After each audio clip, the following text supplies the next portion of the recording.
had ACDC. So you and Theo created Designer Drugs together. Correct. How has the vision that you first started out with changed since, you know, over the years? I mean, I don't know how much of a vision we necessarily had. We were just kind of making music, you know, in a particular sense. And then, you know, you get kind of bored of doing that, so the music evolves a lot. You know, we kind of went from doing poppier stuff, which was fun, and, you know, you do that so long it's kind of boring, so we started doing more dissonant music and, you know, trying new things, experimenting with new things, especially for our first album. It was kind of a lot of left field, like, non-dance tracks. But, you know, when we hit that phase, and now we're kind of, like, going back to, like, our roots as Designer Drugs, and making more, you know, poppy, clubby, dance floor sort of tracks for our second album, which we're working on now. We're actually working on some, like, some more sort of dubstep, I guess you can call it. I hate to use genres at all, you know what I mean? But it's, like, faster tempo stuff. Yeah. So, yeah.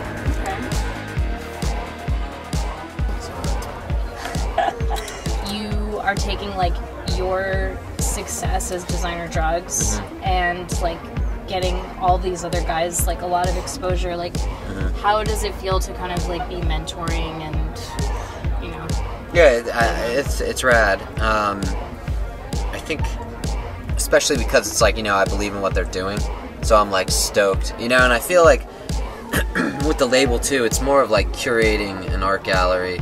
Like, I don't care if people are gonna like the music or if it's gonna sell, you know what I mean? It's kind of like shit that I like and stuff that I think works together, more than, like, you know, being like, oh, I think this is gonna be a big song, you know. If it's like, if it could be a hit song and it's kind of whack, like, I'm not gonna put it out, you know what I mean? Like, I want cool shit from the homies, you know, I want to keep it real, So you're, like, basically maintaining a, like, guerrilla style touring schedule. You're just, like, going all over the place. You're, like, in this limo going cross country. But how has your, like, home base cities, basically, like, New York and Philly, right? Yeah, it's weird. Like, you know, I travel so much that I was living in New York for years, and then I moved to finish the album, so I moved down to the studio in Philly and, like, living kind of, well, I'm not living in the studio, but I'm living close to it. So, and then we're gonna move after that, but it's weird, you know, when you tour so much, you don't feel like you have, like, a home base per se. Yeah. You know, it's just like, yeah, I'm cool, I'm in New York for, like, 3 days a week. Yeah. You know, like 6 months a year or something, but it kind of got, like, a little ridiculous.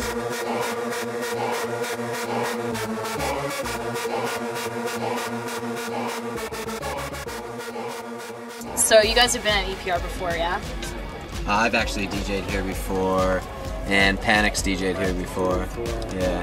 So what is, like, special about this event for you? The uniqueness behind EPR. I like the line. There's a huge line out there. Most people are pretty dressed minimally. Yeah, some very good action. We got some raver action too. You know? Yeah. I see some glow. Yeah, there's a lot of glow. I'm excited about that. What is, like, the essence of sex cult? Richie Panic. Richie Panic, nice. Yeah, I mean, that's a... Sexual innuendos. It's basically an aggressive sexuality. Aggressive sexuality. Yeah, you know, like some that. people are like, you know, they're the timid and the crybabies and whatever. And we're not those people. No crying in sex cult? I mean, we might encounter the crybabies, but we're not the crybabies. I think the essence is just going hard. Like, no matter what we do, just going hard. Like, playing hard, making hard music. Would you say ball so hard? Ball so hard. Yeah. Just going hard. Just going hard, being hard. Just being hard all the time. Just staying hard. Just staying hard. So what other labels do you like admire right now in the industry? 4AD. Wax Tracks. What else you got, Richie? I'm trying to think. Let's hear it, Richie. Geffen for putting out Guns N' Roses. Interscope. 9 Inch Nails. Yeah, whoever put out 9 Inch Nails. Factory Records. I guess these aren't the right now, but I think like Reed Speed's really killing it right now with Play Me, kind of the format that she's doing, just trying to find like as many different new artists as well as like more established like bass music artists, and trying to just like pump out new releases as often as possible. Yeah. One final fun question, I guess. So if you could describe your music as a drug, what drug would it be? Math. Definitely. Nice.